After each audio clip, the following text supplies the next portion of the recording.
Hello, I'm Nalani Brown, the philanthropy coordinator at Frank Toby Jones. Finishing The Dream by Agatha Christie.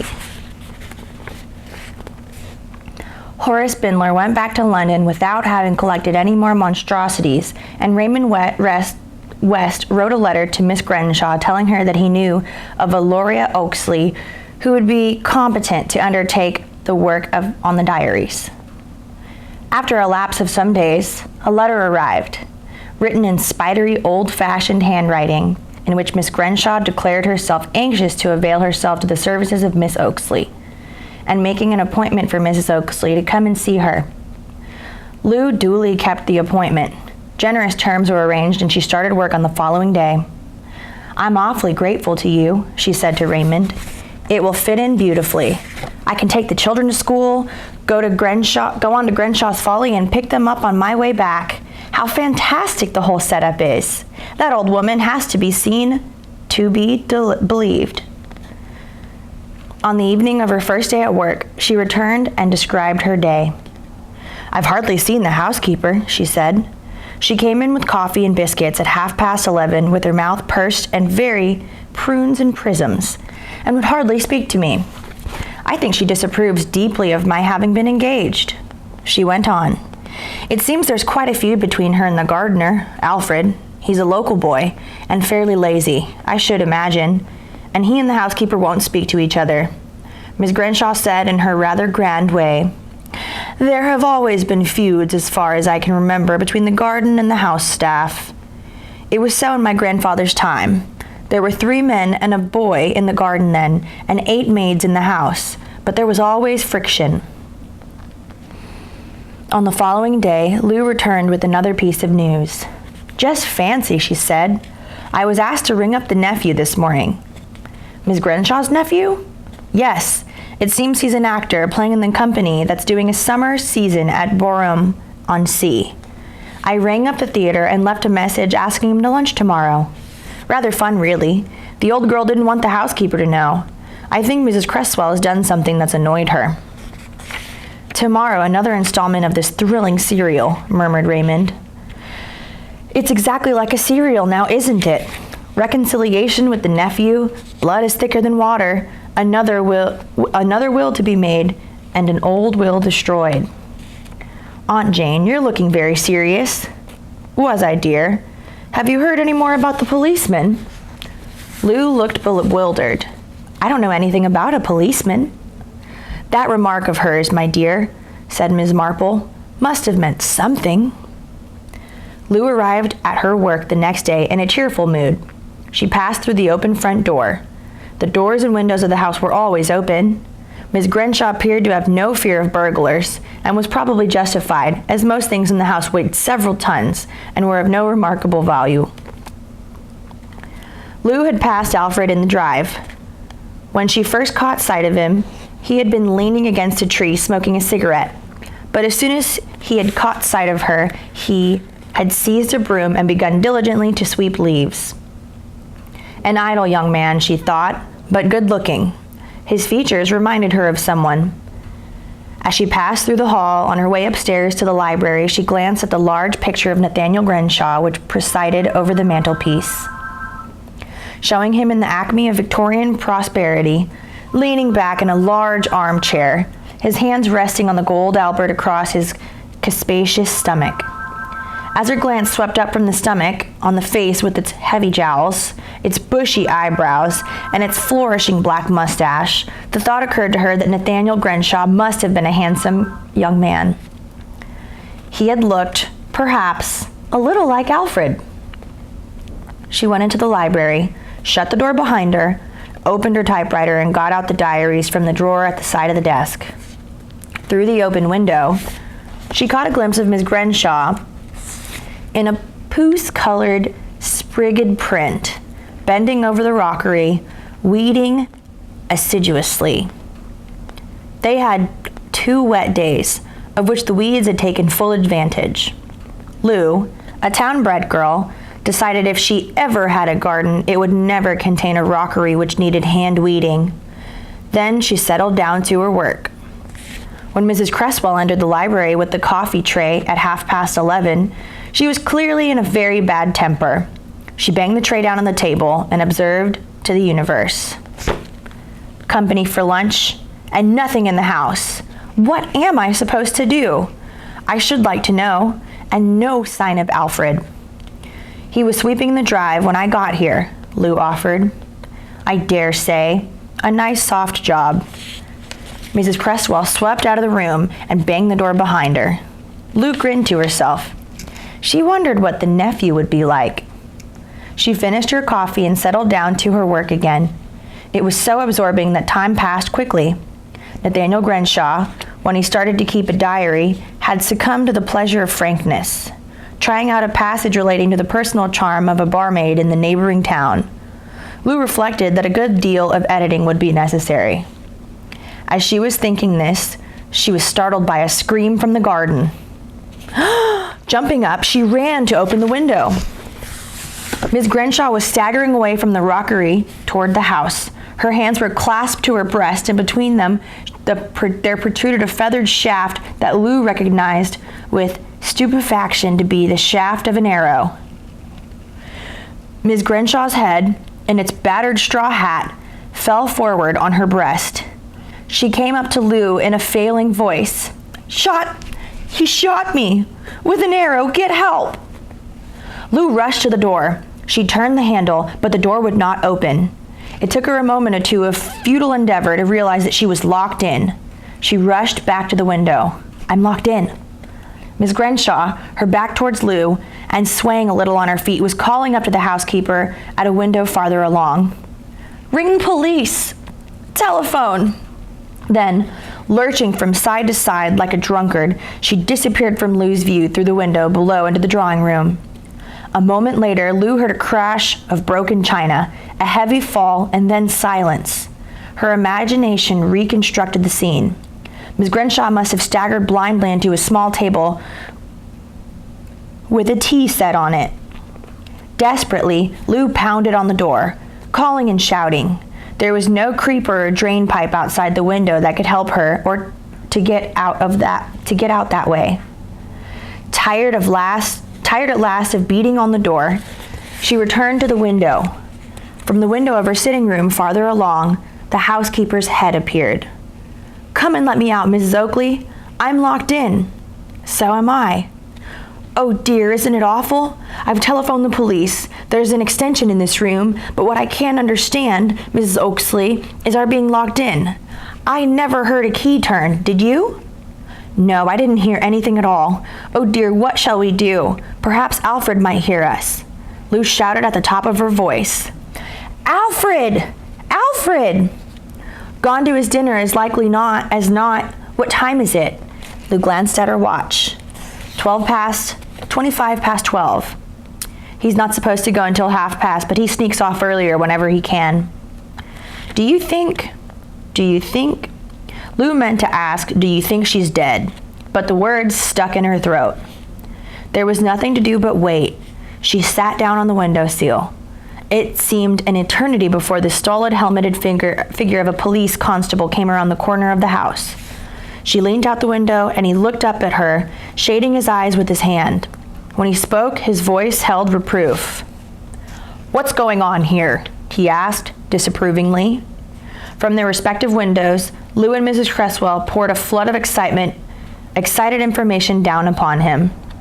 The constable produced a notebook and pencil. You ladies ran upstairs and locked yourselves in? Can I have your names, please? No, somebody else locked us in. Please come and let us out. The constable said reprovingly, all in good time, and disappeared through the window below. Once again, time seemed infinite. Lou heard the sound of a car arriving, and after what seemed an hour but was actually 3 minutes, first Mrs. Cresswell and then Lou were released by police sergeants more alert than the original constable. Ms. Greenshaw? Lou's voice faltered. What's happened? The sergeant cleared his throat. I'm sorry to tell you, ma'am, he said, but I've already told Ms. Cresswell here. Ms. Greenshaw is dead. Murdered, said Mrs. Cresswell. That's what it is. Murder, the sergeant said dubiously. Could have been an accident. Some country lads shooting with bows and arrows. Again, there was the sound of a car arriving. The sergeant said, "That'll be the M.O.," and started downstairs. But it was not the M.O. As Lou and Mrs. Cresswell came down the stairs, a young man stepped hesitatingly through the front door and paused, looking around him with a somewhat bewildered air. Then, speaking in a pleasant voice that in some way seemed familiar to Lou, perhaps it had a family resemblance to Miss Grenshaw's, he asked, "Excuse me, does Miss Greenshaw live here?" "May I have your name, if you please?" said the sergeant, advancing upon him. "Fletcher," said the young man. "Nat Fletcher. I'm Miss Grenshaw's nephew, as a matter of fact." "Indeed, sir. Well, I'm sorry. I'm sure." "Has anything happened?" asked Nat Fletcher. "There's been an accident. Your aunt was shot with an arrow, penetrated the jugular vein." Mrs. Cresswell spoke hysterically and without her usual refinement. Your aunt's been murdered. That's what's happened. Your aunt's been murdered." Inspector Welch drew his chair a little nearer to the table and let his gaze wander from one to the other of the four people in the room. It was the evening of the same day. He had called at the West's house to take Lou Oaksley once over her statement. "You are sure of the exact words? Shot? He shot me. With an arrow? Get help?" Lou nodded. "And the time?" I looked at my watch a minute or two later. It was then 12:25. "And your watch keeps good time?" I looked at the clock as well. The inspector turned to Raymond West. "It appears, sir, that about a week ago you and Mr. Horace Bindler were witnesses to Mrs. Grenshaw's will?" Briefly, Raymond recounted the events on the afternoon visit that he and Horace Bindler had paid to Greenshaw's Folly. "This testimony of yours may be important," said Welch. "Miss Greenshaw distinctly told you, did she, that her will was being made in favor of Mrs. Cresswell, the housekeeper, and that she was not paying Mrs. Cresswell any wages in the view of the expectations Mrs. Cresswell had of profiting by her death?" "That is what she told me, yes."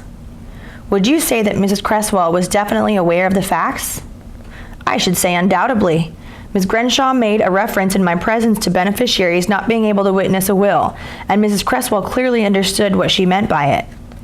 Moreover, Mrs. Greenshaw herself told me that she had come to this arrangement with Miss Cresswell." "So Mrs. Cresswell had reason to believe she was an interested party. Motives clear enough in her case, and I dare say she'd be our chief suspect now if it wasn't for the fact that she was securely locked in her room like Mrs. Oaksley here. And also that Miss Greenshaw definitely said a man shot her. She definitely was locked in her room." "Oh yes," Sergeant Cayley let her out. "It's a big old-fashioned lock with an old-fashioned key. The key was in the lock, and there's not a chance that it could have been turned from inside or any hanky-panky of that kind. No, you can take it definitely that Mrs. Cresswell was locked inside that room and could not get out. There were no bows and arrows in the room, and Miss Greenshaw couldn't in any case have been shot from a window. The angle forbids it. No, Mrs. Cresswell is out of it." He paused and went on. "Would you say that Miss Greenshaw, in your opinion, was a practical joker?" Miss Marple looked up sharply from the corner. "So the will wasn't in Mrs. Cresswell's favor after all," she said. Inspector Welch looked over at her in a rather surprised fashion. "That's a very clever guess of yours, madam," he said. "No, Mrs. Cresswell isn't named as beneficiary." "Just like Mr. Naismith," said Miss Marple, nodding her head. "Miss Greenshaw told Mrs. Cresswell she was going to leave her everything, and so got out of paying her wages, and then she left money to somebody else. No doubt she was vastly pleased with herself. No wonder she chortled when she put the will away in Lady Audley's secret. It was lucky Mrs. Oaksley was able to tell someone about the will and where it was put," said the inspector. "We might have had a long hunt for it otherwise." "A Victorian sense of humor," murmured Raymond West. "So she left her money to her nephew after all," said Lou. The inspector shook his head. "No," he said. "She didn't leave it to Nat Fletcher. The story goes around here, of course. I'm new to the place, and I only get the gossip that's secondhand, but it seems that in the old days, both Miss Greenshaw and her sister were set on the handsome young riding master, and the sister got him. No, she didn't leave the money to her nephew. He paused, rubbing his chin. She left it to Alfred, he said. Alfred? The gardener? Joan spoke in a surprised voice. Yes, Mrs. West, Alfred Pollock. But why? Cried Lou.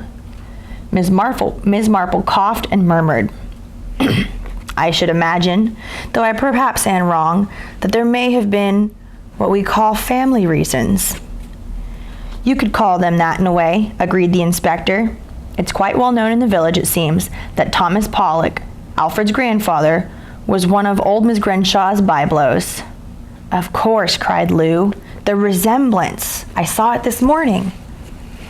She remembered how, after passing Alfred, she had come into the house and looked up at old Grenshaw's portrait. I dare say, said Miss Marple, that she thought Alfred Pollock might have had a pride in the house, might even want to live in it, whereas her nephew would almost certainly have no use for it whatever and would sell it as soon as he possibly could do so. He's an actor, isn't he? What play exactly is he acting in at present? Trust an old lady to wander from the point, thought Inspector Welch, but he replied civilly. I believe, madam, they are doing a season of James Barrie's plays. Barrie, said Miss Marple thoughtfully. What every woman knows, said Inspector Welch, and then blushed. Name a play, he said quickly. I'm not much of a theater goer myself, he added, but the wife went along and saw it last week. Quite well done, she said it was. Barrie wrote some very charming plays, said Miss Marple, though I must say that when I went with an old friend of mine, General Easterly, to see Barrie's Little Mary, she shook her head sadly. Neither of us knew where to look. The inspector, unacquainted with the play Little Mary, looked completely fogged. Miss Marple explained. When I was a girl, Inspector, nobody ever mentioned the word stomach. The inspector looked even more at sea. Miss Marple was murmuring titles under her breath. The Admirable Crichton, very clever. Mary Rose, a charming play. I cried, I remember. Quality Street, I didn't care for so much. But there was A Kiss for Cinderella. And oh, of course. Inspector Welch had no time to waste on theatrical discussion. He returned to the matter in hand. The question is, he said, did Alfred Pollock know that the old lady had a will in his favor? Did she tell him? He added, you see, there's an archery club over at Bourdon-Lavelle, and Alfred Pollock's a member. He's a very good shot indeed with a bow and arrow.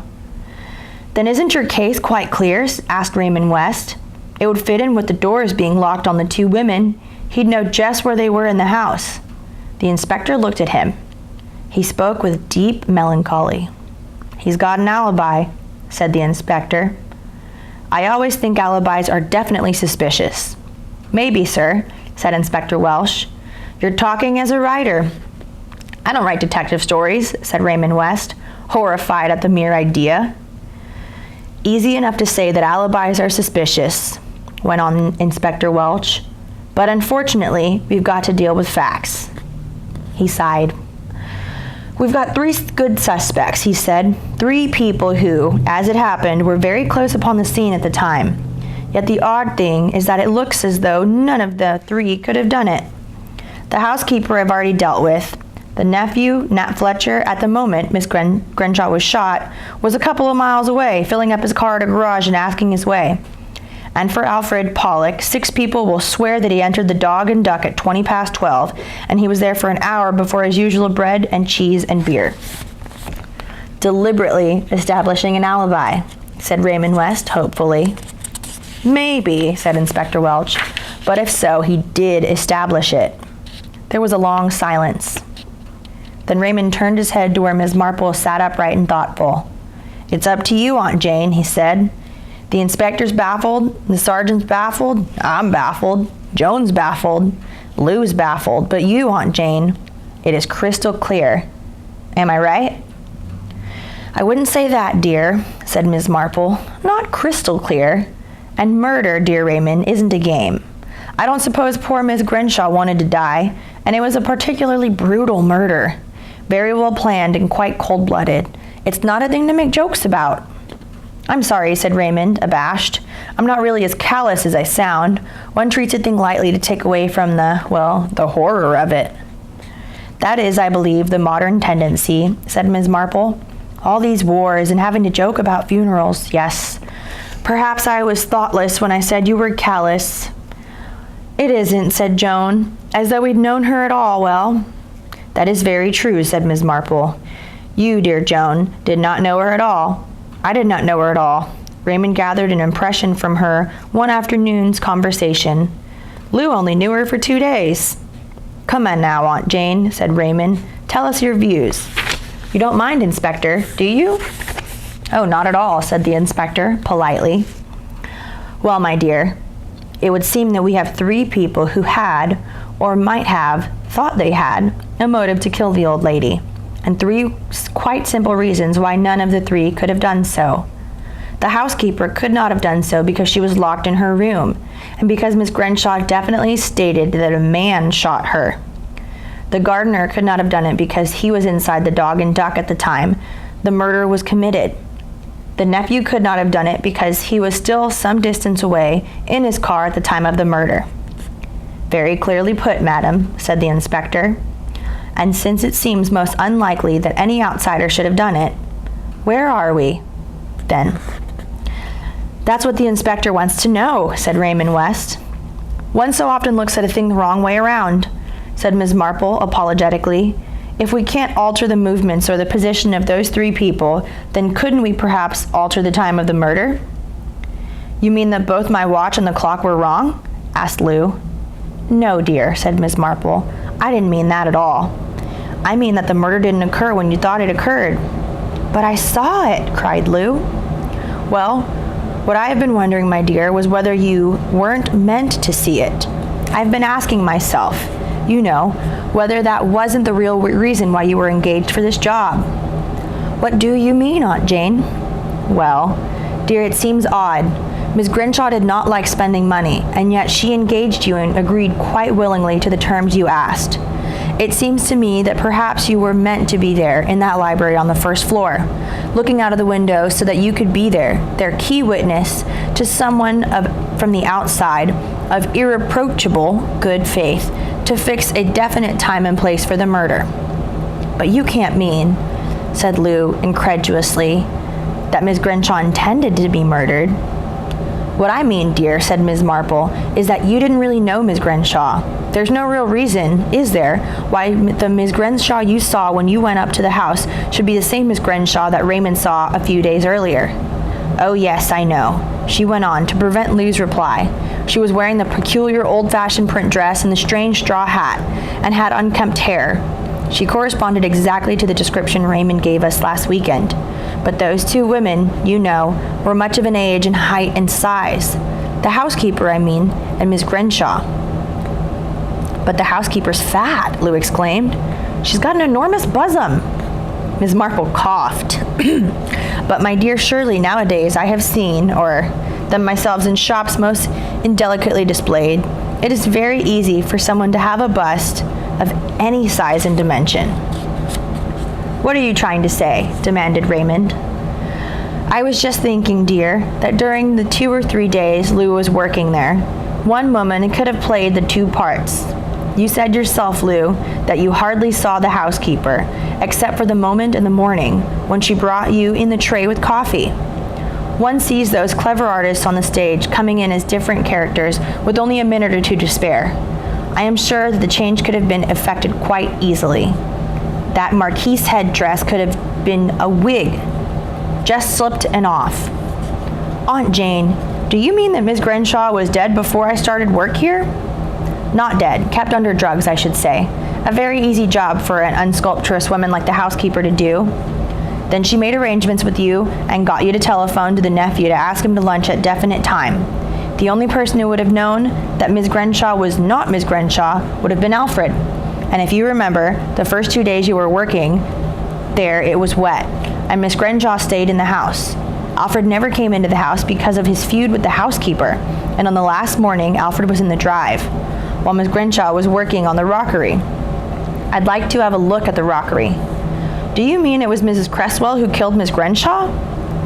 I think that after bringing you your coffee, the woman locked the door on you and she went out, carried the unconscious Miss Greenshaw down to the drawing room, then assumed her, Miss Greenshaw, disguise, and went out to work on the rockery where you could see her from the window. In due course, she screamed and came staggering to the house, clutching an arrow as though it had penetrated her throat. She called for help and was careful to say, "He shot me," so as to remove suspicion from the housekeeper. She also called up to the housekeeper's window as though she saw her there. Then, once inside the drawing room, she threw over a table with porcelain on it and ran quickly upstairs, put on her marquise wig, and was able, a few minutes later, to lean her head out of the window and tell you that she too was locked in. But she was locked in, said Lou. I know. That is where the policeman comes in. What policeman? Exactly, what policeman? I wonder, Inspector, if you would mind telling me how and when you arrived on the scene. The inspector looked a little bit puzzled. At 12:29, we received a phone call from Mrs. Cresswell, housekeeper to Miss Greenshaw, stating that her mistress had been shot. Sergeant Cayley and himself and myself went out there at once in a car and arrived at the house at 12:35. We found Miss Greenshaw dead and the two ladies locked in their rooms. So you see, my dear, said Ms. Marple to Lou, the police constable you saw wasn't a real police constable. You never thought of him again, one doesn't.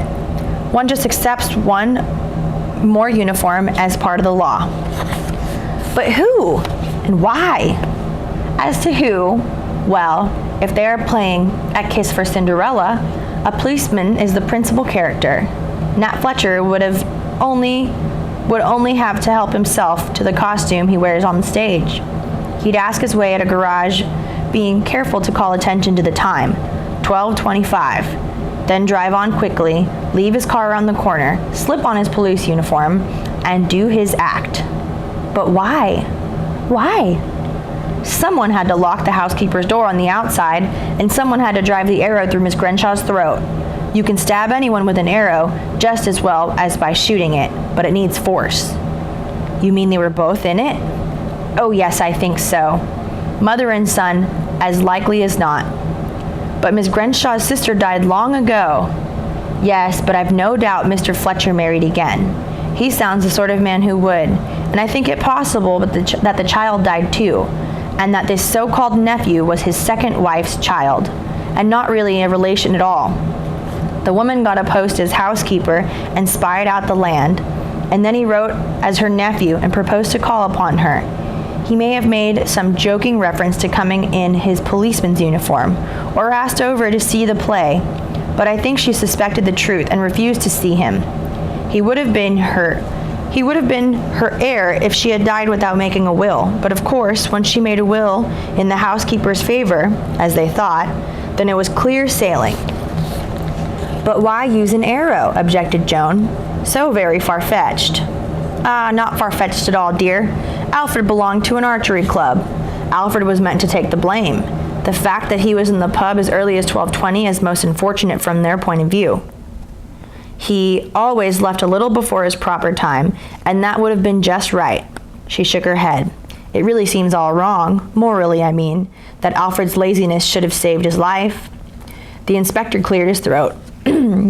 Well, madam, these suggestions of yours are very interesting. I shall of course have to investigate. Ms. Marple and Raymond West stood by the rockery and looked down at the gardening basket full of dying vegetation.